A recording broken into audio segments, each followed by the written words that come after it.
Hi guys, welcome to ScandiPlants. So today's video, or this video, is going to be about a whole different thing than orchids. I know there's an orchid there, but that's because this dresser drawer thing is its quarantine place.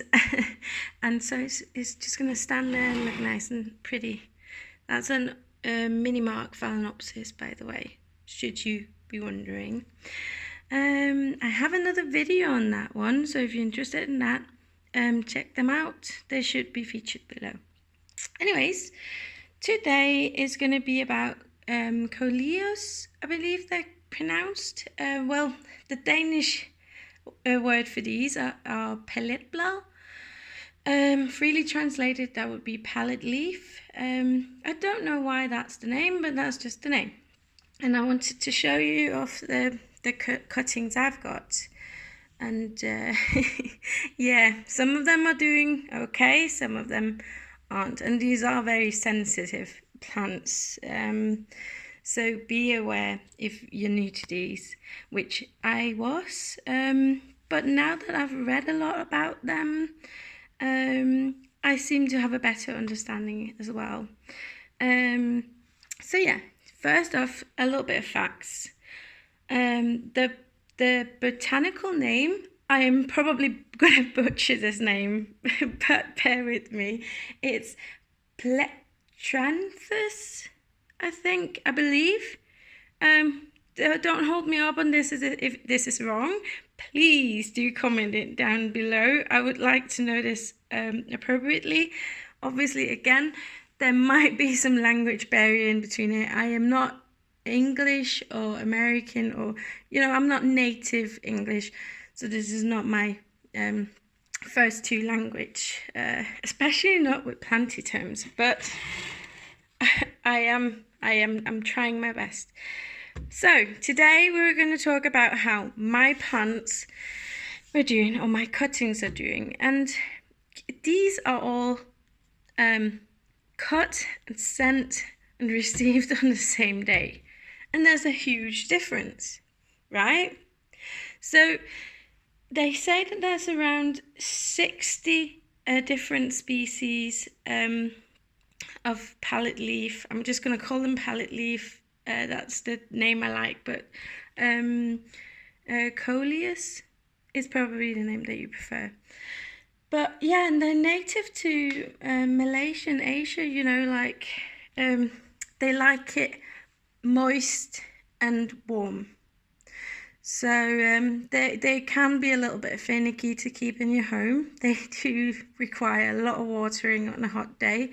I've sometimes even watered these twice a day. This green one sits in my windowsill. These two used to. But as I read and as I experienced, they can, if they are in direct sunlight, it's not that they don't like it, they can thrive in it. And I even ordered these to be in a direct sunlight area, but the colour fades, so I moved them out of it. But yeah, this is a lime citrusy species, and yeah, she can sit in the direct sunlight because she's not got any colours other than yellow and green, so these won't fade, and she's doing much better. I don't know if it's because I potted her in a bigger pot. Oh, she needs watering. Let's see. Ooh. I'm manhandling my plants now, but look at that, right? Compared to this one. Yeah, so I don't know what's going on here. I honestly believe that me putting these in smaller pots meant that they had more chance of getting, not soggy, and, I didn't mind having to water them a little bit more because they do like it constantly moist but not soggy, and they don't want to dry out. So, yeah, I don't know. I can't tell you. But what I can tell you is there's two ways to propagate these. And one is by cutting, like I did, like I acquired mine, and the other one is by seed. And I met this lovely lady on Instagram, and I feel so bad that I don't remember her name. She collects these. I mean, all her Instagram is on Coleus. I believe she's from Sweden or Norway. She's Scandinavian at least. And she has them in like abundance of colours. And she told me it was easier to get all the little bit more exciting colours if you grow them from seeds. So I'm going to try that another time. And if I do remember or find her name, or when I get to the computer, I'm going to try and pop it in there because she deserves that. Anyways, I'm just going to quickly show you, because the trick to these is with these plants, they tend to get very leggy, like this is starting to be, but I didn't want to remove anything just yet, because you have to pinch the newest growth off for them to be more bushy, and or else they just get tall and leggy, you know. But see, like this one, I just didn't dare. These two leaves were what came with it, and I just don't want to pinch this off. I don't. I know that you're supposed to, but I don't.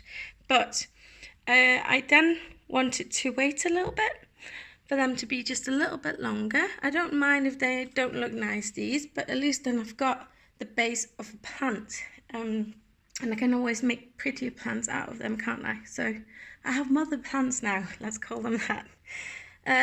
So what you do is, I waited for these to be long enough, because then I wanted to make my own cuttings, because you can do that. Making cuttings out of cuttings. I guess this one is technically just a plant now. So what you want to do is, you want to cut it down. See, like I could easily take this bit, all of this off, no problem. And I think I'm gonna, because then hopefully it's gonna be a bit more bushy on the top, and you can see all the little nice round here bits. So I'm just gonna cut this off here. Oh, this is scary, but I'm gonna do it. Whoop. Here we go. And I have a cutting, and I have the plant, and it still looks cute, I think, but it's gonna give these little growths some chance to get full and nice and big, and hopefully branch out a bit,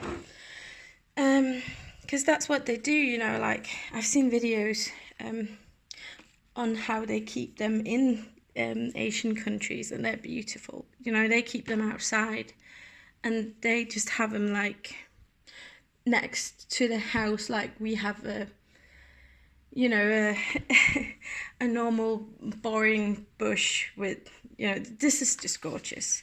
So what I'm going to do then, I'm going to pinch off these. This is very easy, right? With one hand. I'm not going to do that now, I think. Well, point being is, you then want to pinch off these, not the new growth, but these larger leaves. There, so the plant doesn't use energy on these. There we go. I'm not entirely sure whether or not I want to remove these two. I'm not gonna, for the time being. I'm gonna leave the small growths here. And then if you're like a pro, you're supposedly, and you do keep your water moist all the time, you can just stick it in and it looks gorgeous and it'll grow roots.